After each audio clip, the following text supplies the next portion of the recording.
Hello everyone, it's Steve with Aptera Owners Club.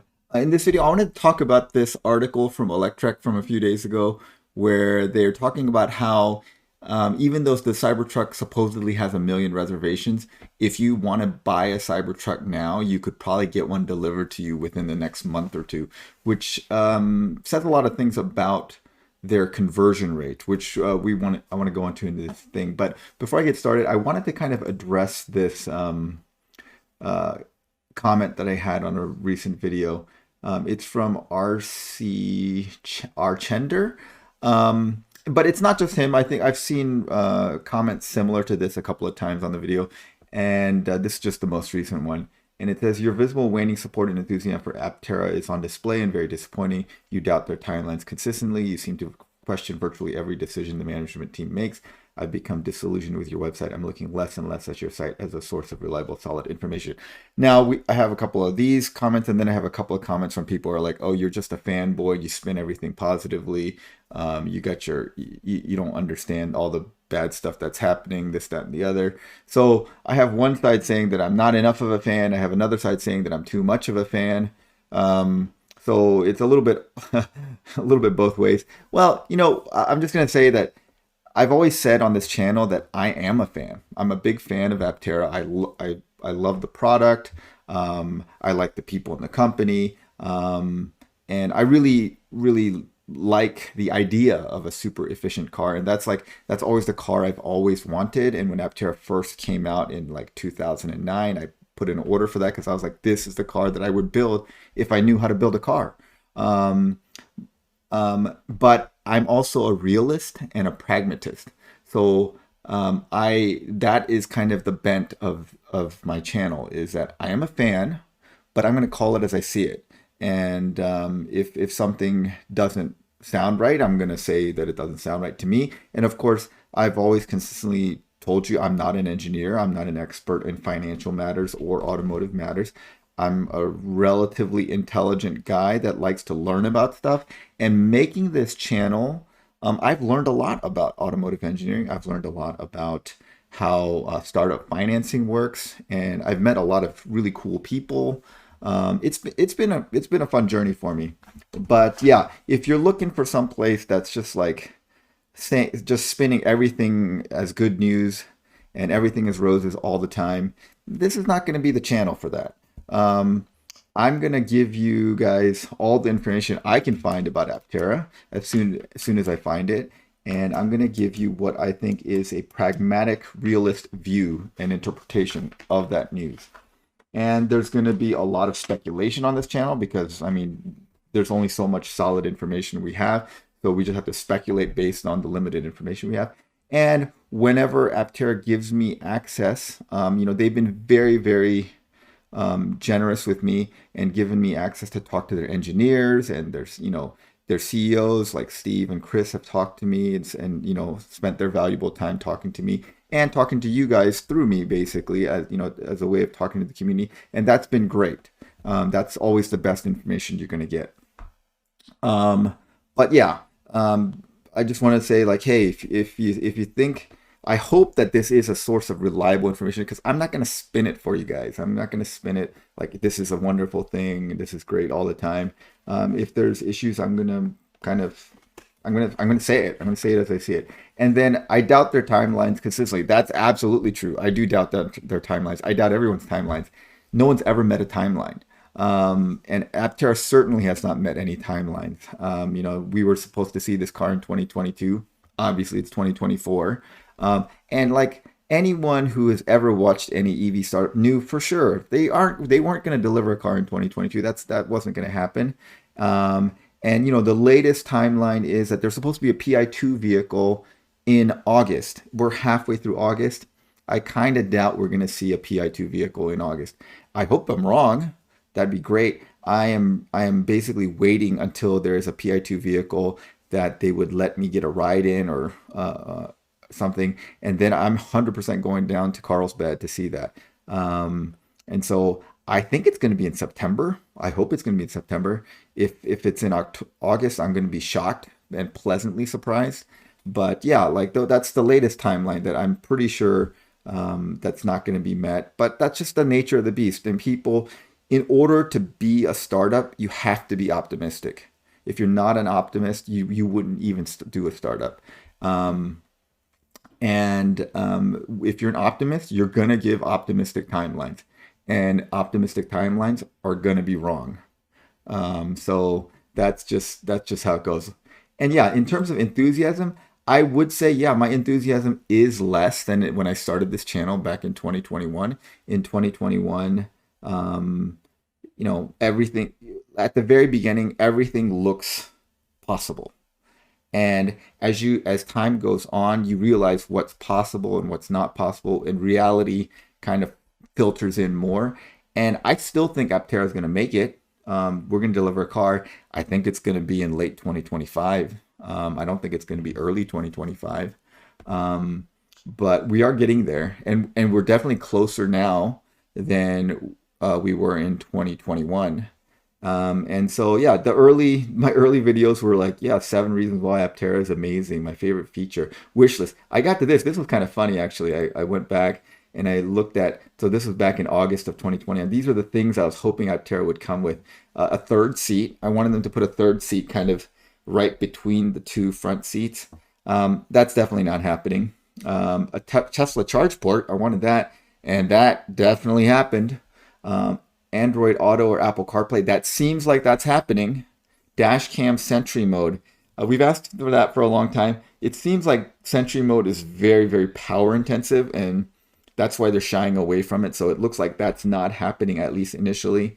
And then comma AI compatibility. This was before even Chris McCannon was hired at Aptera, August of 2021. And I think comma AI was like not even in the picture. That was a little bit of a prescient thing, and that looked like that's 100% happening. So that was cool to look back and see that. Okay, anyways, getting back to this article that we originally wanted to talk about, Electrek.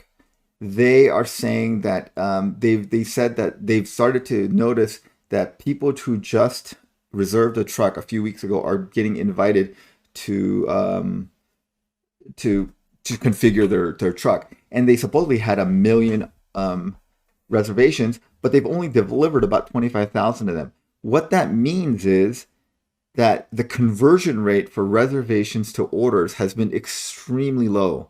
It's so 25,000 out of 1 million is like 2.5%.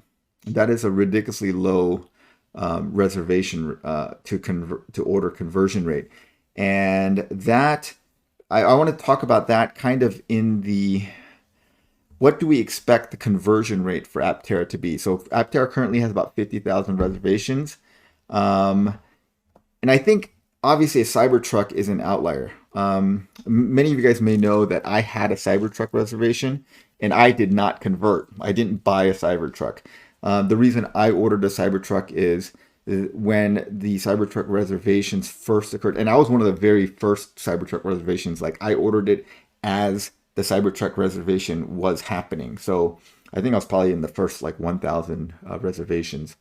Um, and I reserved it for kind of 2 reasons. One is they were saying that the Cybertruck would be $39,000, and I was thinking, cool looking truck, because I actually like the look of it. Some people, the design is very polarizing. I like the look of it.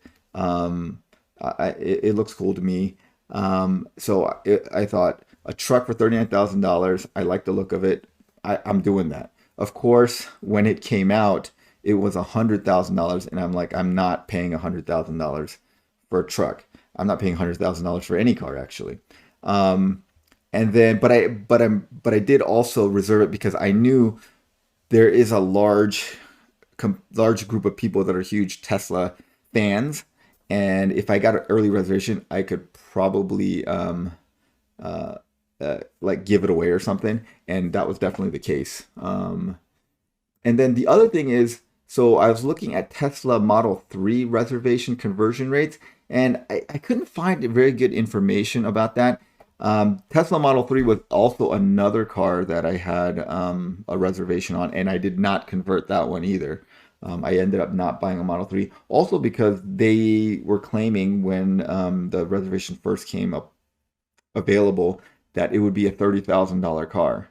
and it was not a $30,000 car. By the time my reservation came up, they were only selling the high-end model for $60,000, and I was just not interested in buying a car for $60,000.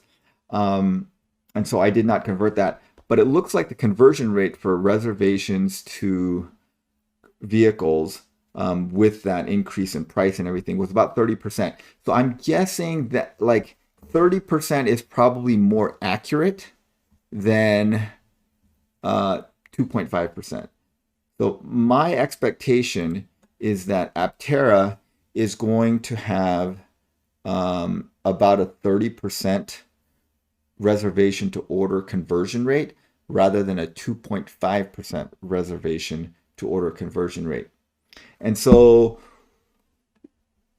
Tesla was kind of tooting their horn about the 1 million reservations and saying that they have production for several years. The demand was secured, and if you say that Aptera has 100% conversion rate, then you can say that demand for the Aptera is um, secured for many years, because it's going to be a while before Aptera gets to 20,000 a year production.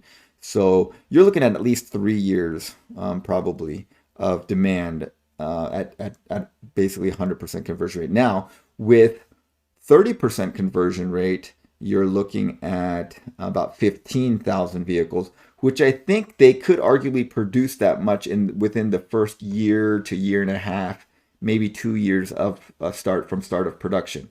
At that point, they're going to need to get new orders. Now, I think what plays well with Aptera is the Cybertruck, when it was announced, got tons of press and everyone knew about it. There was pretty much no one that I talked to that did not know about the Cybertruck. They most of them were interested because they didn't like the look of it, but they had heard of it.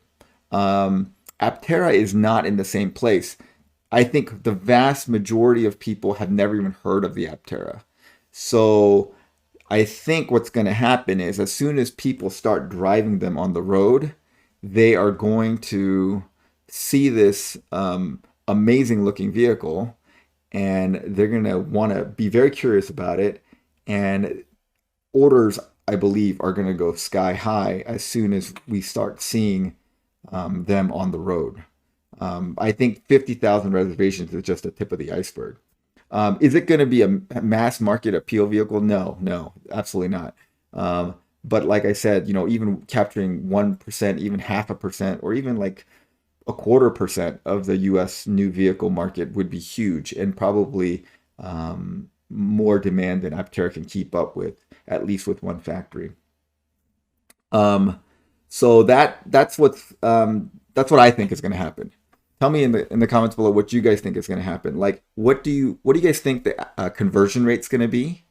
And do you feel like once Apteras are on the road, um, what kind of demand do you think there's going to be? Of course, the kind of the big thing is what is the price of the Aptera going to be?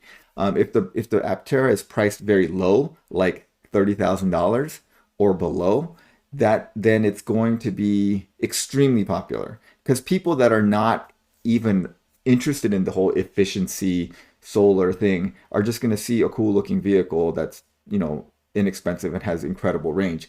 That's going to be a seller for a large swath of the vehicle market.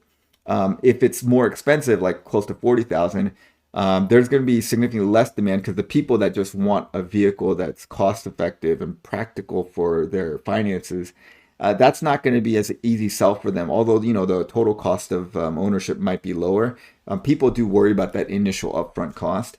But the people that are really interested in super efficiency, solar powered vehicle, and or just want a very unique car, they're still going to be interested at 40,000. Of course, if you got into like 50,000 or 60,000, I think orders are going to drop off like crazy. And if Aptera comes out to be something crazy like 100,000, like the Cybertruck was, I wouldn't be surprised if it became a 2.5% order to, order to reservation to order conversion rate. But yeah, so I think what's going to be is, I think there's going to be about a 30% conversion rate that will give enough demand for about a year to 2 years of production. And then once Apteras are on the road and people see them in the wild, basically, orders are going to skyrocket, at least for the first couple of years. And then future success is going to depend on how reliable the vehicle is, how well it performs, and what the ownership experience is. If that's very, very good, I think you're gonna have a sustainable model. If that's not good, I think that's gonna be really bad for the company. All right, so let me know what you guys think in the comments below. Again, thanks for watching, guys. Appreciate the support.